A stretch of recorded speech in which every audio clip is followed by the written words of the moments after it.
Hey guys, welcome to the Dreams Guy podcast. My name is John Thomas, and we are going to take a look at another biblical dream today in this episode.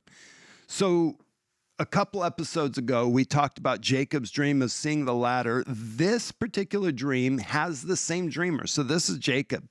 At this point in Jacob's life, he has now gone to this new land. He's found wives, and he's been involved in situations that are making life difficult. Someone's taking advantage of him for their own benefit, and God is stepping in to bring justice.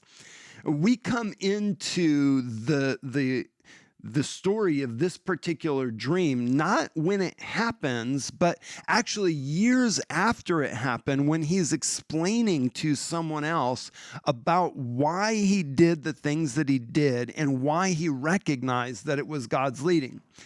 So he had worked for Laban for 7 years to get his wife that he wanted, Rachel. And after 7 years, Laban ends up giving him Leah instead because Leah was the elder. And so he has to work for another 7 years so that he can get the wife that he'd fallen in love with, Rachel.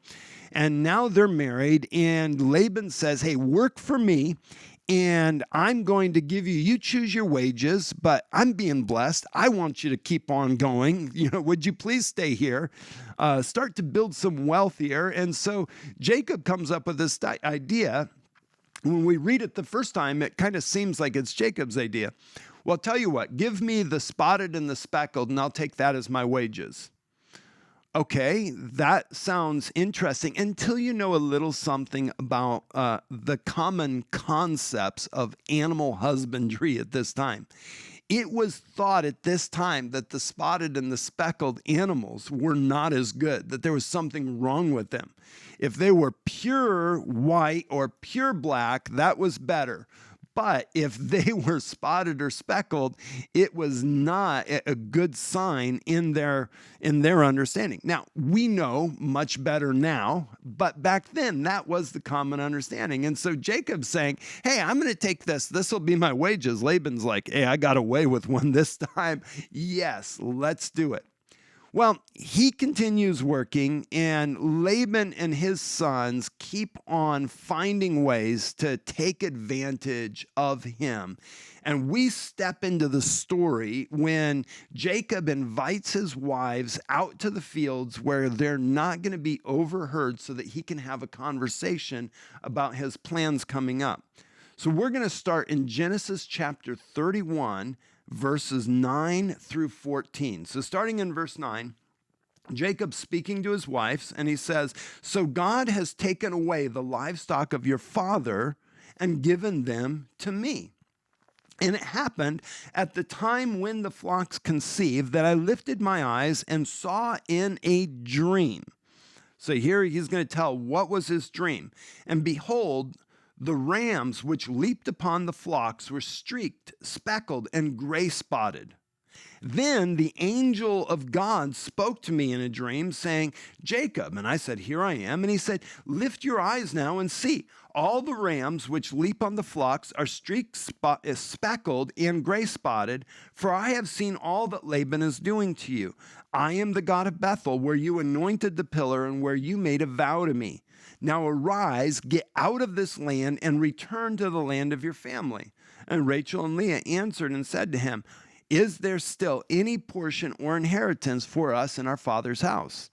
So it seems like this might be two dreams, but it's possible that this is one dream.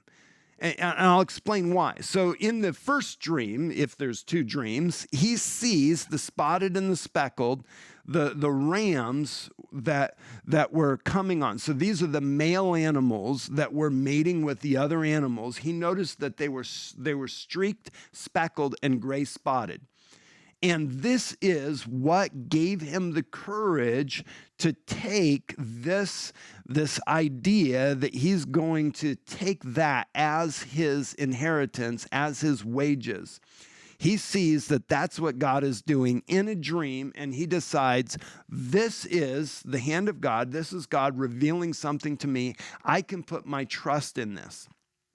Now, it says a little bit later, and the angel of God spoke to me in a dream. It doesn't say in that dream, so it might be another dream, and points out what he saw in the previous dream and says, now you're going to take your wages. It's time for you to go back to your family.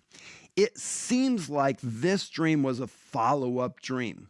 In the first dream, Jacob just sees the spotted, the speckled, and he recognizes that that is a good thing, that that's where the multiplication is going to come, and that would be the best place to receive wages. Later, he then has another dream where the angel of God comes to him and says, hey, by the way, you kind of thought that that was me. You weren't 100% sure, but you went with it. I'm confirming that really was me, and now it's time for you to move on. Don't stay here any longer. It's time for you to go back to your family. Now, in this process, and we're not sure, was this in a dream that Jacob saw this or not, but it says that how Jacob would get the animals to have spotted and speckled babies was that he would take these pieces of wood and he would strip off the bark so that there would be exposed stripes on the bark, and he put it inside of the water troughs when it was mating season for the animals, so that they would see the spots and the speckles on the pieces of wood, and that's how they would have spotted and speckled babies. I don't know about you, but that kind of sounds crazy to me. Like, that makes no sense at all. They're going to see something spotted and speckled, and their babies are going to be spotted and speckled. That doesn't sound like wise business strategy.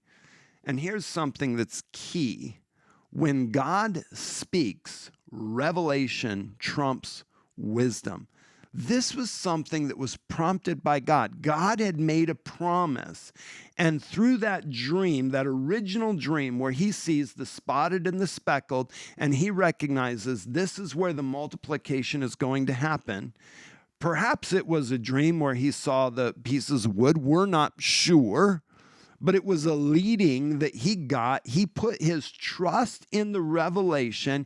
He followed the best that he knew and what he felt like God was speaking. And God used that and blessed him. And as he continued, God then spoke again, clarified, confirmed his word, and increases the revelation or the communication, adds to what was being said. Hey, this was me. This was what happened.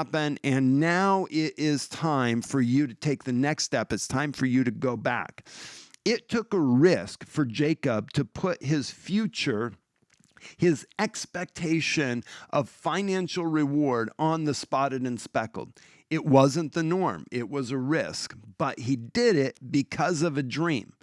Now, here's the actual dream, because we need to look at the interpretive process of this. He sees spotted and speckled animals, male animals, mating with the other animals. He's recognizing the seed that is being sown is spotted and speckled. And so what he knows of animal husbandry, because he'd been working with flocks for years, that the children tend to take on the attributes of the seed that's sown into them, of the fathers and of the mothers. And so he recognizes that this is God showing him that the ones that are going to be able to mate, able to have children, are going to be more of the spotted and speckled, which means there's going to be more spotted and speckled babies, which means that he can look to that for his inheritance.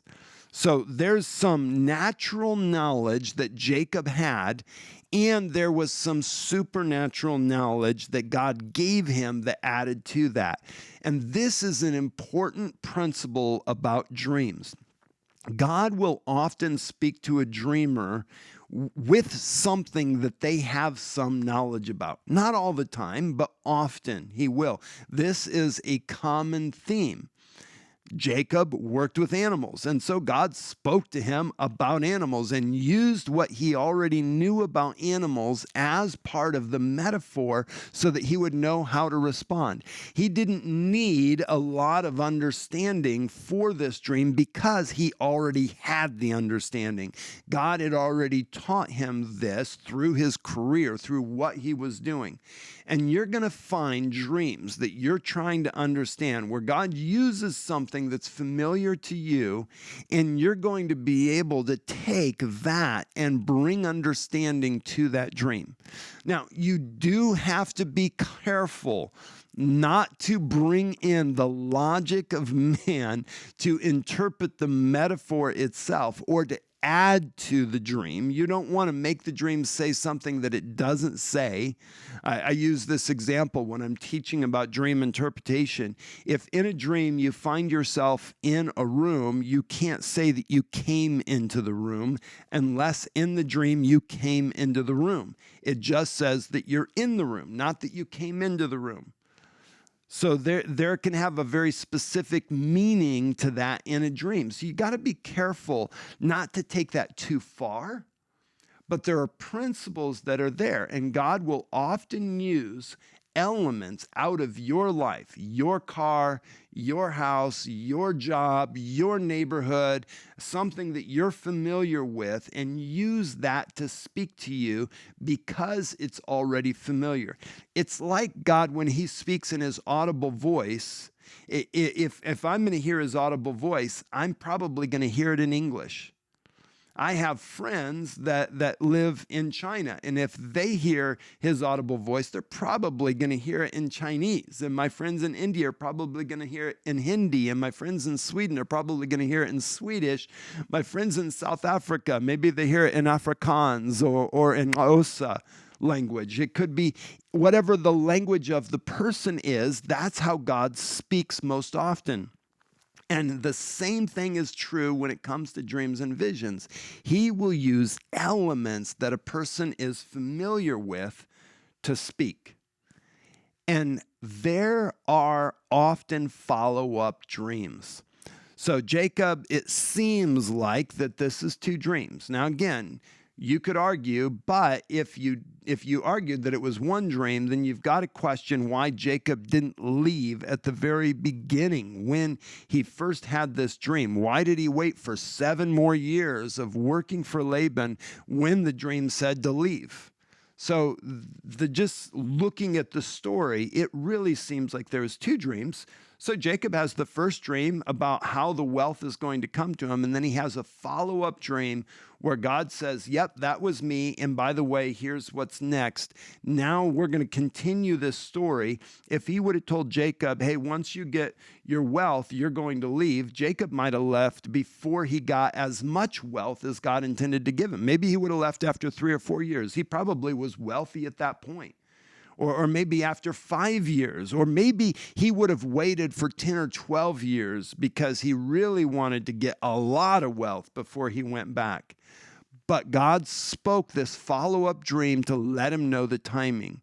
There are times when God will speak and tell you what's going to happen, but he doesn't tell you when, and you get to wait. The dream we looked at a couple episodes ago, God said, I'm going to bring you back to this land. And so there was the promise, there was the revelation that he was going to come back to the land. It's 21 years later before God speaks and says, okay, now's the time to go back to the land. He held on to that revelation, that clear promise of God for all of that time, waiting for God to give him the timing, which is another thing that we can learn. God doesn't always give us everything right up front.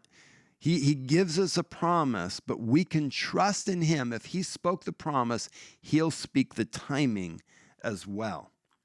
So, looking at your dreams, what dreams do you have that have familiar aspects in them? It's not just because you're familiar with it and your brain is putting it in your dream. God might just be using your language to speak to you. That's a fun little principle that we can learn from dreams. Guys, thanks for joining me for this episode of The Dreams Guy. We will see you next time.